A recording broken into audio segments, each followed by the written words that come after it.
I'm Rune Moelbak, psychologist in Houston, Texas. Today I want to talk to you about the causes of depression. In today's society, we're often exposed to one main story of why we become depressed and what we can do about it. Depression is often portrayed as a malfunction in the brain. And the number one cure being offered is a prescription of antidepressants. Depression, we are told, is an illness or refers to the same underlying disorder. You may have heard the more technical name major depressive disorder, which gives us the impression that my depression and your depression are really instances of the same thing. However, nothing could be further from the truth.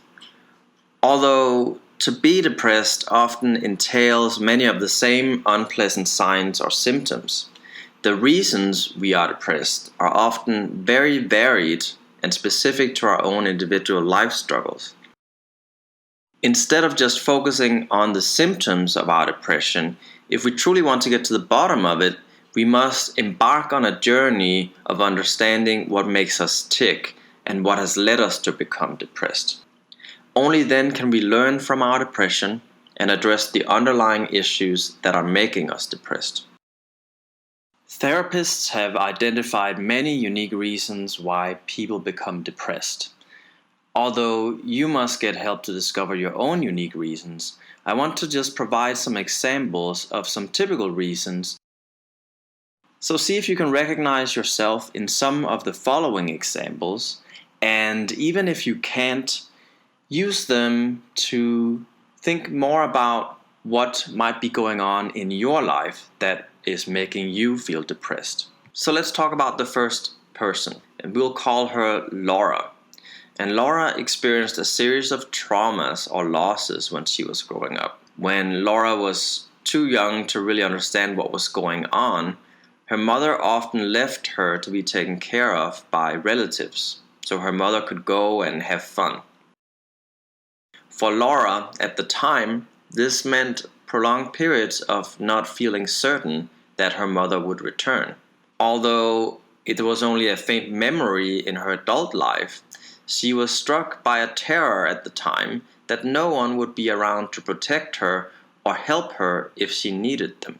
So at that time, that led to a sense of isolation, fear, and loneliness, and these feelings were so unbearable that she had to cut off memories of those times from her awareness. However, in her adult life, these feelings of a forgotten past often threatened to intrude in moments when an intimate partner she was dating would show signs of disinterest or would have to go away on longer trips, such as business trips. At such times, Laura would lose interest in her surroundings. She would start to feel empty inside, and she couldn't find any motivation to go to work or to go about her day-to-day.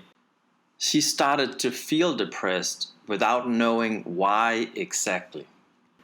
Another person, Jim, had a good childhood, but began to experience problems during his adolescence. At that time, without necessarily putting words to it, he experienced a subtle message from his parents that they needed him and that he needed to stay at home and prioritize responsibilities in the household over dating or going out with friends.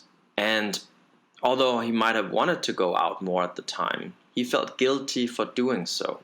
So in order to not upset his parents and to not feel bad about missing out on activities with his peers, he instead developed an identity as someone who was wiser and more grown-up than his peers and did not need to fool around or have fun. He considered those things as immature and childish. Now at age 35, however, Jim is starting to feel depressed because he doesn't know how to have fun.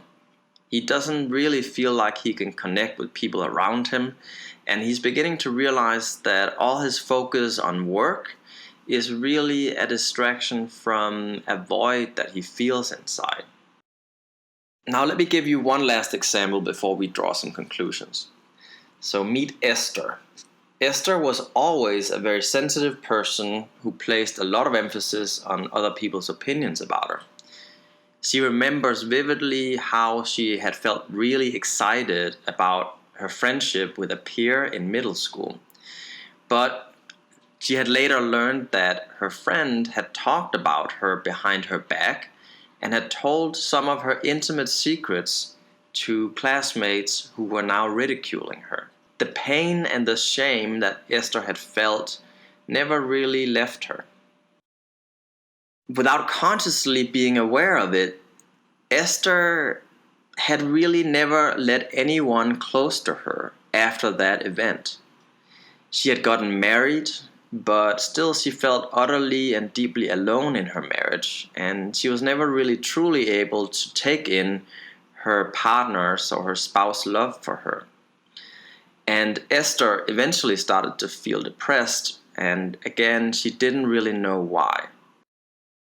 The depression was compounded by her guilt about being married to someone who truly loved her, but not quite feeling sure if she had ever truly loved him. So what can we learn from all these examples? In the vast majority of cases where people become depressed, not only do we find that there is an event that triggers the depression, but we also find that there are specific vulnerabilities or specific life struggles that this particular event evokes for a person. And those vulnerabilities are unique to each person. So for example, it is not being fired from my job that is making me depressed. It is my complicated life history of being told I would never amount to anything.